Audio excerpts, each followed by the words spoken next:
Olá, meu amores! Vamos falar de adolescência? Se você não é um terráqueo, você pode, nesse momento, estar confuso e perguntando por quê. Eu decidi falar de uma época da minha vida que ficou para trás há muito tempo, Manuzinha, não tem mais lugar de fala. Daquela época que nós estávamos completamente confusos, perdidos. Não, peraí, essa época agora.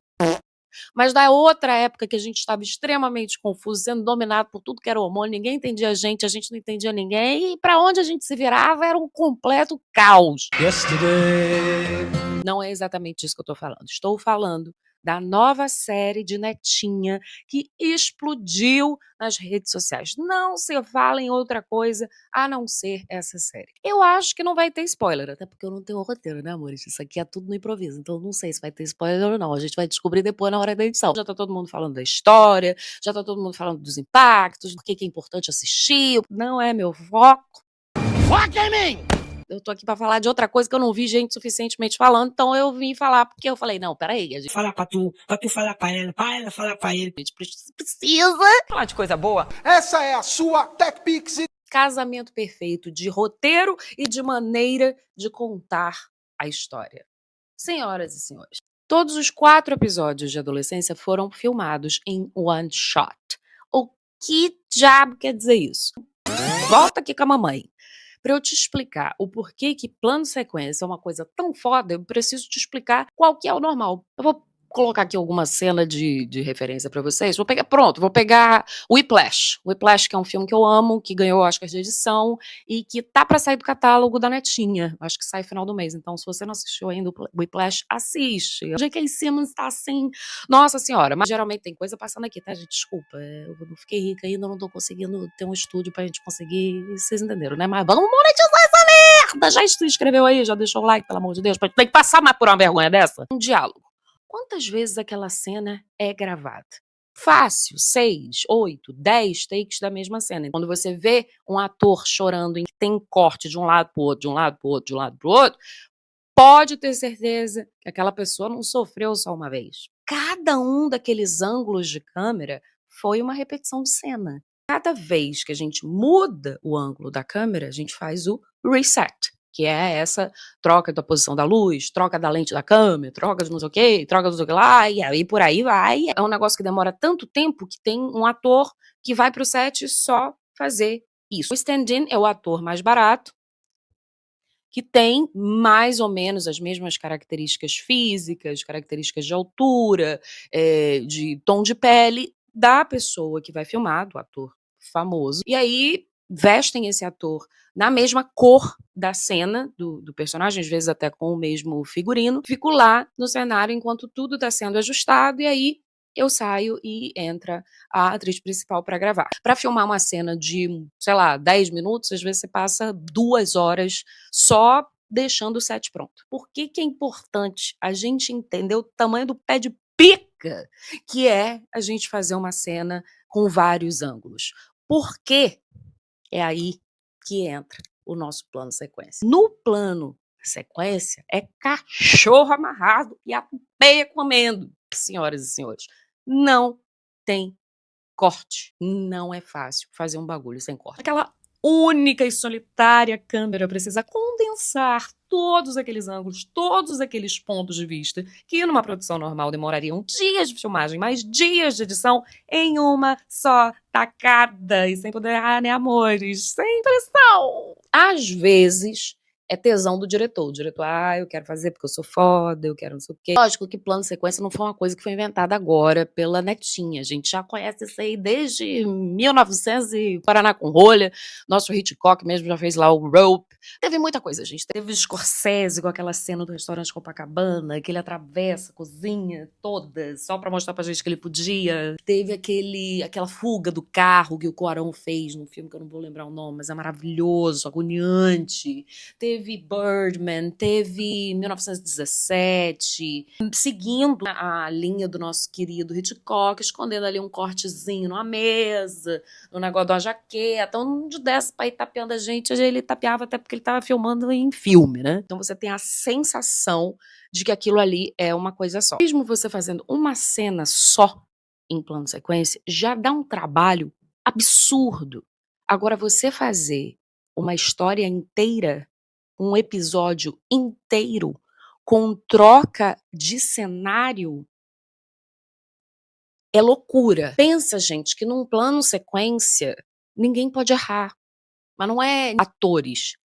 Ninguém pode errar. Não pode um cachorro latir, não pode um helicóptero passar. Externa, um plano de sequência, fudeu. Passa uma nuvem errada, a luz vai mudar na cara da pessoa. Corta, volta tudo de novo. Nada de errado pode acontecer. Toda vez que alguém erra, você tem que voltar para o começo, meu anjo. Vocês estão entendendo o nível? Gente, sério, olha, arrepio de falar de um negócio desse, porque eu imagino com a minha cabeça TDA todas as possibilidades que um bagulho tem de dar errado. E, gente, dá, por mais que você ensaie 300, 400, 500 milhões de vezes, ainda tem uma série de variáveis que você não vai controlar. Tipo, alguém vai espirrar, alguém vai tropeçar, alguém vai cair, alguém vai errar a fala. A gente tá falando aí de uma produção, um dos episódios só de figurantes tinha quase 300 pessoas ou mais. Eu tô falando só de 7, não tô nem falando de pessoa que trabalha em escritório. 7. 500 pessoas ali esperando você fazer o que você tem que fazer e você comete um erro. Você imagina você ser essa pessoa?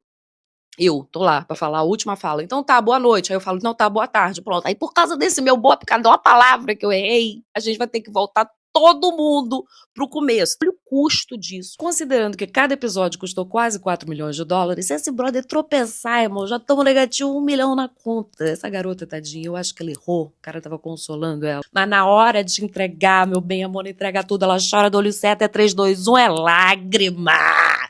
Para, eu quero aplausos.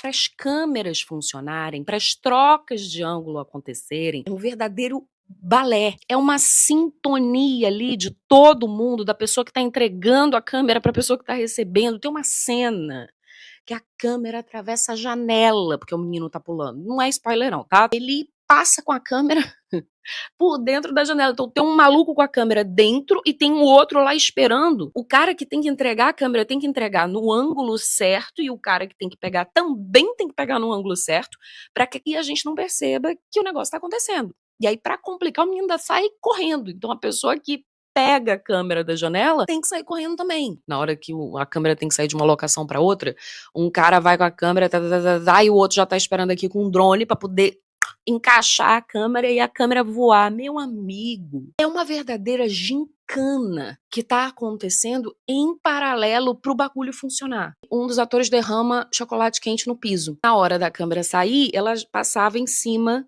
da área onde o chocolate foi derrubado. E aquilo ali, mesmo depois da limpeza, estava causando o sapato do pessoal da produção fazer um barulho que estava atrapalhando a cena. Tá entendendo? O tamanho do caralho alado que é fazer uma merda dessa, mesmo que o roteiro não fosse muito bom. É um negócio que vale a pena assistir só pelo tamanho do trabalho. É uma perspectiva muito interessante você acompanhar a história pelo ponto de vista dos pais. A gente sempre tá focando no ponto de vista da vítima, lógico, né? Ou até do próprio assassino. Mas e a família, gente? E a família de quem ou matou, ou tá sendo acusado, ou foi preso injustamente? Como é que fica essa família? Porque às vezes o caso toma uma proporção na internet, as coisas saem do controle, e aí a mãe de um menino que está sendo acusado. E aí depois o menino vai ser inocentado, mas até lá ele já foi linchado. E aí todo mundo culpa a mãe, todo mundo culpa o pai. O que o plano sequência faz com um roteiro desse? Ele pega o botãozinho da tensão e ele faz assim, ó. Até ele explodir na casa do caralho. Quando você tá numa situação dessas, onde, sei lá, seu filho tá sendo acusado de ter feito alguma coisa que você tem certeza que ele não fez, mas até você conseguir provar, você tá à mercê de quem? Do tempo. E o tempo é angustiante. É exatamente aí que entra a força do plano de sequência, porque o plano de sequência iguala a sua percepção de tempo à percepção de tempo do personagem. Então, você não assiste a agonia, você fica agoniado. Você não assiste a tensão, você fica tenso. Você fica imerso na situação. Em vez de assistir o episódio, você vivencia, você testemunha. É bizarro. A vontade que você tem durante a série é você apertar para o negócio ir em velocidade 2. Só que aquele pai e aquela mãe não vão conseguir fazer isso. E é exatamente isso que a série quer mostrar, ó. Podia acontecer com teu filho, pode acontecer com a tua filha, um filho do teu amigo, e aí? Como é que vai ser a reação? Então, essa carregada de tempo, essa agonia, essa frustração de você não poder fazer o negócio andar mais rápido é transferida para você através do plano sequência. Esse casamento, plano sequência, com esse tipo de roteiro e esse tipo de ponto de vista, o ponto de vista dos pais, é um negócio assim que justifica qualquer coisa. Então, só por isso aí, você já tinha que assistir. Mas calma que eu vou te dar mais motivo. Como já aprendemos na aula de hoje, em plano sequência não podemos ter o quê? Erros. E pensa numa coisa que todo mundo fez ali, acertou. Até porque se não tivesse acertado, o negócio não teria saído, né, meus anjos? Eles ensaiaram, eu acho que 1 mês por episódio, toda a coreografia, toda a dancinha, todo o rolê. 5 dias de filmagem para cada episódio. Mas lembra, né? Toda vez que alguém erra alguma coisa, voltamos para logo mesmo. Então eu preciso que vocês entendam o nível de dificuldade, de tensão e de problemática que isso é para um ator. Lembra que eu falei que na hora de fazer reset vai um ator mais barato, enquanto o ator mais caro está lá no trailer dele se concentrando? Principalmente quando é uma cena que demanda emoção, ou seja, praticamente todas as cenas dessa série, você tem que ficar lá, naquela emoção durante a cena. Só que às vezes quando você vai fazer um reset de 2 horas, você vai lá, ok, vou sair do personagem, vou almoçar, comer um hambúrguer, me acalmar, depois eu choro de novo. Plano sequência já não dá essa opção pra gente. E como esse plano sequência foi feito com locações múltiplas, o problema é ainda maior. O menino é preso em casa e aí ele vai pra delegacia. Então, você entra com a câmera dentro do carro e vai com o menino até a delegacia. Ele vai ser preso. E você tá lá com o menino. Para você sair do menino, alguém tem que buscar essa câmera. Um outro personagem tem que aparecer e aí você cola nele e vai. Só que como os atores principais estão concentrados ali, todos eles precisam manter essa emoção o tempo todo. Porque, eventualmente, quem estava emocionado no começo da cena vai aparecer emocionado aqui, depois vai aparecer emocionado aqui, depois vai aparecer emocionado aqui. Então, para você ter, sei lá, tempo de tela de 5 minutos de emoções, você vai ter que ficar ali concentrado pelo menos 55. Tem que continuar ali. Se você tá numa cena de desespero, ela continua. Por isso, a gente tem que aplaudir esse elenco com tudo que a gente pode. Eles devem ganhar, começar a arrastar todos os prêmios, porque realmente todo mundo ali estava incrível, incrível. E como ninguém podia errar, eu acho que todo mundo fez o seu melhor. Lembra quando eu falei na Branca de Neve sobre produções que parece que todo mundo tá fazendo a mesma coisa? Todo mundo sentou e conversou, galera, todo mundo tá muito afim de fazer o negócio dar certo. É aquilo ali mesmo. Ali todo mundo tá querendo fazer o negócio dar certo. Tem até umas coisinhas ali que eu acho que o direção de arte escondeu, mostrando, assim, um zelo da parte de todo mundo. Agora, o motivo principal chama-se Owen Cooper. O menino, o garotinho. Meu Deus do céu. Minha gente, guardem esse nome, Owen Cooper. Vocês ainda vão ouvir, and the Academy Award for Best Actor goes to Owen Cooper. Esse menino só não ganha um Oscar na vida dele se ele parar de trabalhar. Ele vai levar muita coisa esse ano. E era a primeira experiência de atuação dele.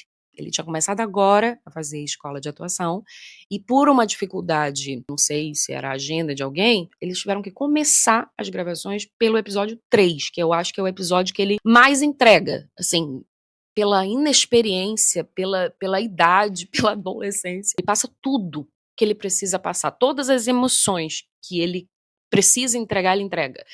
Dúvida, medo, raiva, revolta, ódio, tudo, tudo. O menino entrega absolutamente tudo. Eu voltei pra assistir depois focando nele, especificamente, porque ele rouba a sua atenção. Então, como tinha muita coisa pra prestar atenção, eu falei, não, calma, deixa eu ver aqui como uma pessoa normal. Mas até o fato de você estar entregando uma cena de emoção máxima, e não só uma emoção, várias emoções, com uma câmera que tá mexendo aqui, é um negócio extremamente, como é que fala do céu? Distrai. Distraível? Eita. Chega uma hora que o português começa a sumir, mas não é porque o inglês tá sobrando não, tá? É porque a gente tá muito longe da adolescência. Tira a atenção, rouba a sua atenção. Tem uma equipe aqui, tem um cara aqui limpando o negócio do todinho que caiu no chão, tem o outro passando ali com uma vassoura, tem o outro segurando uma luz. E como todas as cenas são continuações das cenas anteriores, todo mundo tá preparado. Na hora que a porta abre, tu sabe que tu tem que começar a entregar, maluco. Caralho, é muito difícil, gente. É muito, mas muito difícil. É um exercício de você ver como é que coisas boas acontecem quando pessoas talentosas e dedicadas se colocam no esforço pro bem comum. Vai ter muita gente que vai sair falando mal depois de ter assistido exatamente por não ter entendido o que é essa demora que acontece nas cenas em função do plano de sequência. Mas só pelo menino, eu acho que todo mundo tem que assistir. Por favor, assiste e depois me fala o que você achou. E eu te amo.